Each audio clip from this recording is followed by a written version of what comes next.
All right, hey Jess.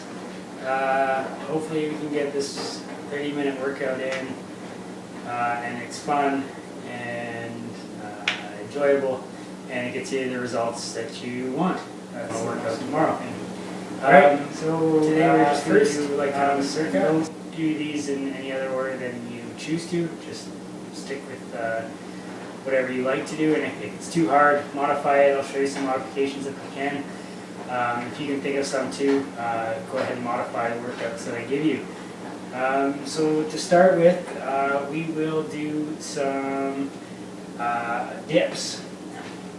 I brought a stool and I'm going to use the couch.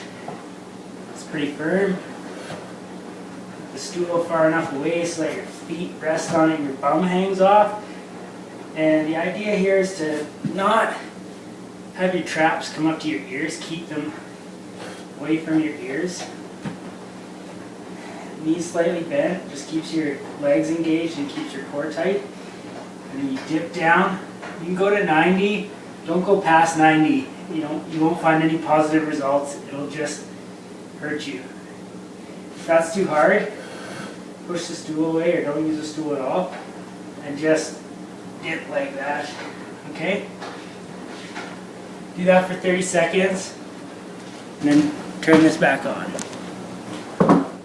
Exercise 2, we're going to work on the legs a little bit. We're going to do lunges, but we're not just going to do like your typical walking lunge. We're going to do 3-point lunge. So you do your first one to the middle, back up, to the right, back up, to the left, back up, and then we'll switch sides and we'll drop your hips.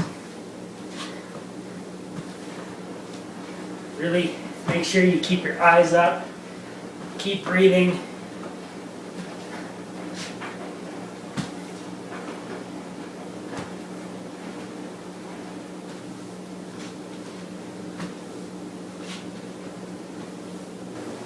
Okay, next we're going to do push-ups. If you can do them from your toes, do them from your toes. The important thing to know about the push-ups is that you can progress really fast. So don't force anything. If you can't do them from your toes and it's hurting your back, make sure that this area does not start to pinch in any of these workouts. If you start to strain this area, you're going to have a sore next day, especially coming off of we're not as active as we used to be. And even I sometimes overwork and our backs can put us out for a long time. So push-ups, either from your knees or from your toes. I'll turn sideways. And for these ones, we're going to keep our hands shoulder width apart. Okay, make sure your tummy is engaged, you're not dropping it, and you're not up like this. Okay, you drop down and up. Modification on your knees, down and up. You want to, again, not let your shoulders come up. And on your way down, you breathe in, and on your way up, you breathe out. Next, we are going to do a standing squat. Squat form is so important, and it's so hard to do. It took me about a year to learn. I'm kind of bad at it now because I haven't worked out in so long, but I'm better than most. And just follow along, and once you get the form, do this for 30 seconds. And form is way more important than weight or number of reps for squats, for anything, especially for squats. So what I do is I think of this front area as being like an elastic band, and when I drop my hips down, keep my feet flat, and this area just contracts. It contracts, and I let my butt sit back, and make sure there's like a line. If someone drew a line, you're not going to sit straight up, but as much as you can, stack your head over your shoulders, shoulders over your hips, hips over your feet, and engage. That allows you to get that squat nice and deep.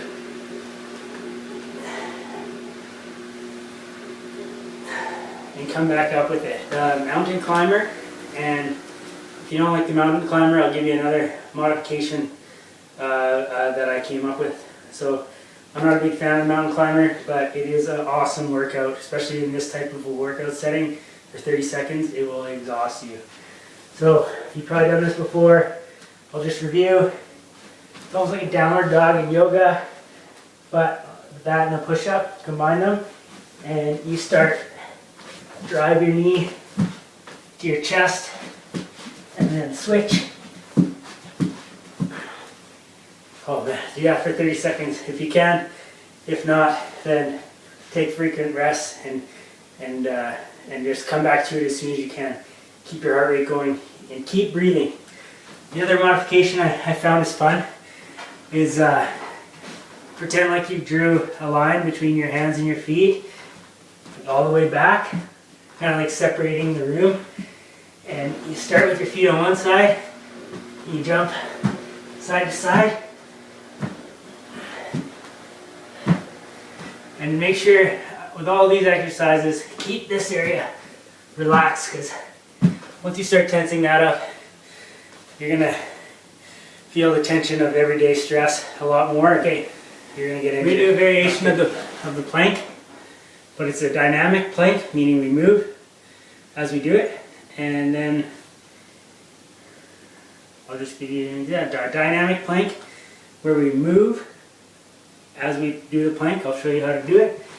So start in push-up position, modified push-up position, drop down to your elbows and come back up. Drop down to your elbows and come back up. Once 15 seconds hits, switch to the other way.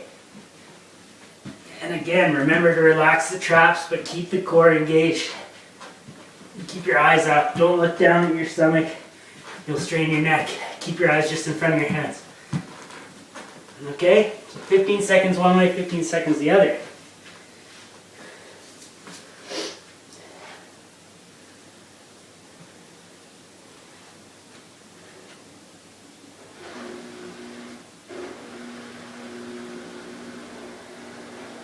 Okay, scissor lunges. These are, make sure you have enough room above you. These might be a little louder with the girls in the house. Just remember to land softly, okay? And form more than number done is important. Okay, so you start in your lunge, opposite hand, opposite leg, and you can hear I'm doing it fairly quiet. I don't think I would wake up the girls. I also have bare feet on carpet. If you're doing it in the concrete downstairs, make sure you wear your shoes and use a mat, okay? Okay, this 30-second exercise is hamstrings. And if you have, I don't know, a block or something that can go about this high, I'll use one of these cushions just to show you. But you want something maybe a little harder. This will work fine. But you don't use your hands to help you, so just leave them on the side, but try really hard not to use them. If you find yourself using them to push yourself up, put them behind your head and just rest your hands on them. So put your foot flat, get yourself at a good 90 degrees, maybe a little less than 90 degrees. Drop your leg and bring everything up. Drop your hip in your leg and bring it up. Okay, 15 seconds, switch legs. Drop, come up, drop, come up, drop, come up. And again, remember, this lower back area, what we're going to do is we're going to use the balls. You're going to end up, and a lot of people tend to bounce balls, like medicine balls, and that doesn't give us the full range of movement with our core.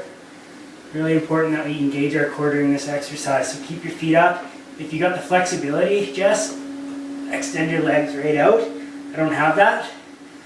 If you don't have any of it at all, keep your feet on the ground. Totally fine modification. So touch it on the ground. And go at a pace that's right for you. If it's too easy, lift your feet up. Tuck jumps. Again, if the girls are sleeping, this might be a little loud. But if you're downstairs in the basement or outside, it's a great anaerobic workout where you're like hitting your muscles hard and you're getting tired, and this is gonna make changes in just all how you feel in your legs and core. All right, tuck jumps.